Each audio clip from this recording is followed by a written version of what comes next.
Hoje vamos aprender sobre a história do Forex. É muito importante conhecer a história do nosso sistema monetário atual. Para isso, temos que compreender seu funcionamento no passado a fim de utilizá-lo no presente e no futuro. Bom dia a todos os estudantes COV. Eu sou Marilu Tivinavege, membro COV, e é com grande prazer que vou ensiná-los as bases do Forex. Antes de começar a aventura, é importante que vocês memorizem e se lembrem frequentemente desta frase: eu sou e continuo a ser um estudante. Nós iremos repeti-la constantemente para lembrá-los de que vocês são alunos aprendendo uma competência que será útil e recompensadora para o resto da vida. É importante terem calma e irem nos seus próprios ritmos. Mantenha sempre uma mentalidade positiva e vocês terão sucesso na indústria do Forex. Ao terminar este vídeo, vocês terão um bom entendimento das seguintes questões. Não hesitem em pausar o vídeo para tomar notas e lembrem-se, cada um progride em seu próprio ritmo e é inútil se comparar aos outros. Agora começamos a história do Forex. Tudo começou com o sistema de câmbio. O câmbio é um sistema de trocas de bens ou de serviços por outros bens ou serviços. Na época, as pessoas trocavam artigos de pecuária, cereais, agricultura, suas próprias habilidades e competências e, às vezes, trocavam até pessoas. Este sistema era fácil. No entanto, apresentava vários problemas, como, por exemplo, problema de equivalência na troca, problema de transporte de produtos frescos que pereciam, ou ainda problemas com animais que ficavam doentes durante as viagens. Eventualmente, o câmbio foi abandonado e substituído por um sistema de conveniência mais intermediário. Na China antiga, na África ou na Índia, eram utilizadas as conchas. No Japão, utilizava-se unidades de arroz. O shekel era um peso específico da cevada. Ao contrário da crença popular, os metais preciosos eram raramente utilizados como forma de troca, dada a sua dificuldade de exploração e sua raridade. O ouro, por exemplo, foi utilizado como moeda de troca apenas num curto período da história. Na China, durante a dinastia de Zhou, o dinheiro era representado em forma de facas pequenas e flechas a bronze, as quais rapidamente ganharam formas circulares e passaram a ser as primeiras moedas. Essas moedas, que eram forjadas com o seu peso gravado, foram criadas em 700 a.C. em Lídia, que hoje é a Turquia. Elas foram fabricadas a partir do elétron, que era uma mistura de prata com ouro. As moedas tinham muitas vantagens. As pessoas poderiam utilizá-las para adquirir bens e serviços, sendo mais fáceis a transportar e, graças ao forge, era muito mais simples para os negociantes avaliar seus respectivos valores apenas pelo olhar e não terem que usar balanças para pesar o metal, o que levava a um processo muito demorado. Este tipo de troca teve um grande impacto no mundo. Os países começaram a adotar esta forma monetária para participarem no comércio internacional.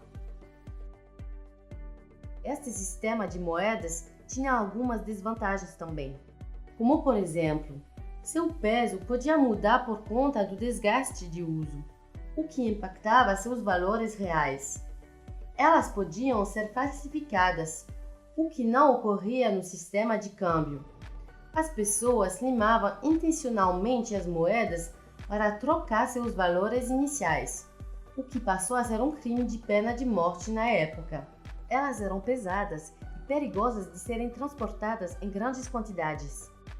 Cerca de 700 anos depois de Cristo, os chineses inventaram as notas, que eram uma forma de reconhecimento de dívidas. De fato, o transporte de moedas em grandes quantidades era muito difícil por questão do peso.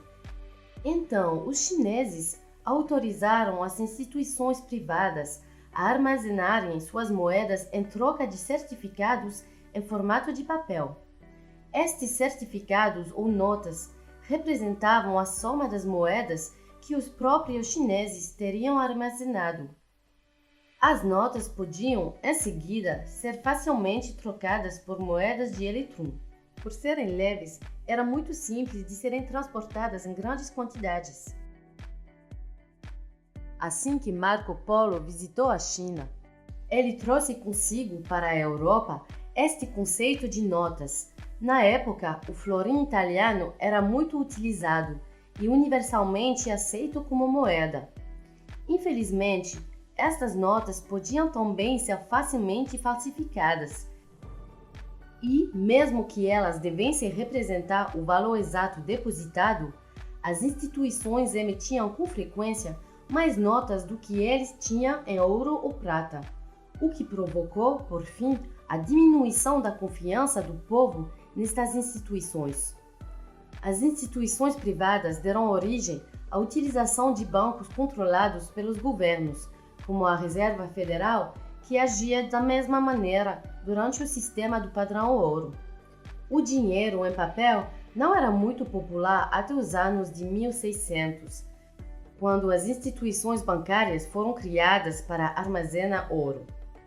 Pouco antes da Primeira Guerra Mundial, muitos países imprimiram mais notas do que tinham em ouro, o que levou a uma desvalorização do dinheiro. A uma determinada altura, isso piorou de tal maneira que na Alemanha as pessoas queimavam notas para se aquecerem. Depois da Primeira Guerra Mundial, vários países reuniram-se para fazer um acordo garantindo que o dinheiro fosse baseado sobre o ouro. Por exemplo, $1 equivaleria a meia onça de ouro. No entanto, o problema do ouro era seu transporte, devido ao seu peso, caso fosse preciso transferir uma certa quantidade de um país ao outro. Muitos países começaram a abandonar o sistema de padrão ouro durante a Segunda Guerra Mundial, quando, para financiar seus projetos militares, começaram a imprimir muito mais dinheiro do que tinha em ouro. Quanto mais notas imprimiam, mais o valor do ouro baixava em relação ao dólar. Depois da Segunda Guerra Mundial, os países reuniram-se para determinar um sistema de negociação monetária que funcionasse. Eles queriam, para todos os países do acordo, um sistema que lhes permitisse fazer trocas e manter suas taxas de troca fixas, impedindo que imprimissem mais dinheiro do que tinham. Eles se convenceram de que o padrão ouro era muito rígido e que era necessário um sistema que lhes permitisse controlar a impressão do dinheiro, ao mesmo tempo oferecendo flexibilidade.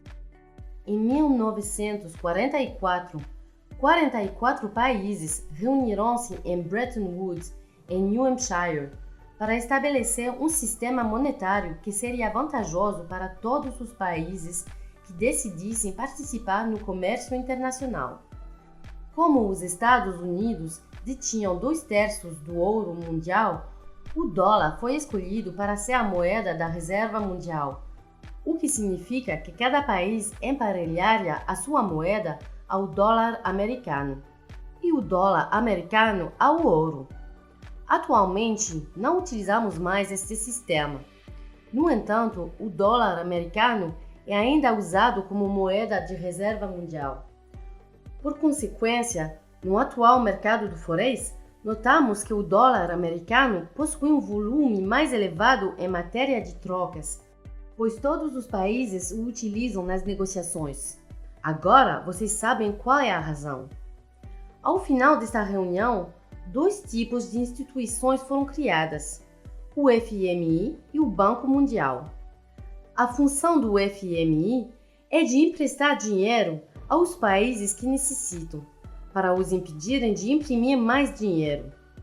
A função do Banco Mundial é de emprestar dinheiro aos países em desenvolvimento que desejam desenvolver suas infraestruturas, impedindo-os também de imprimirem mais dinheiro.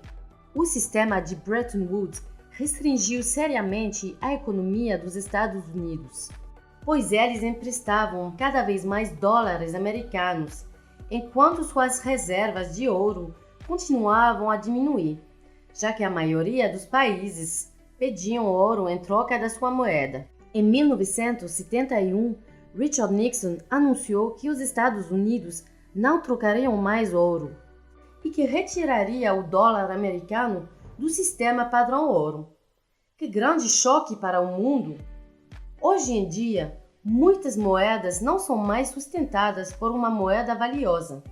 Em vez disso, os valores da moeda são agora determinados pelas taxas de câmbio flutuante. Os regimes de taxa flutuante não são mais influenciados pelos governos, mas pela Fed e pela oferta e procura no mercado forex. Como o valor da moeda em um regime de taxa de câmbio flutuante é determinado pela oferta e procura, seu valor pode mudar livremente e é determinado pelo mercado de câmbio. Alguns dos países que participam desse regime de câmbio flutuante são os Estados Unidos, o Canadá, a Europa e a Inglaterra. A China não participa deste regime. Ao invés disso, sua moeda está atrelada a uma cesta de moedas. A partir de agora, vocês devem ser capazes de entender e responder as perguntas seguintes. Leiam e respondam tranquilamente. Assim que terminarem, passem para o vídeo seguinte e não se esqueçam, vocês são e sempre serão estudantes.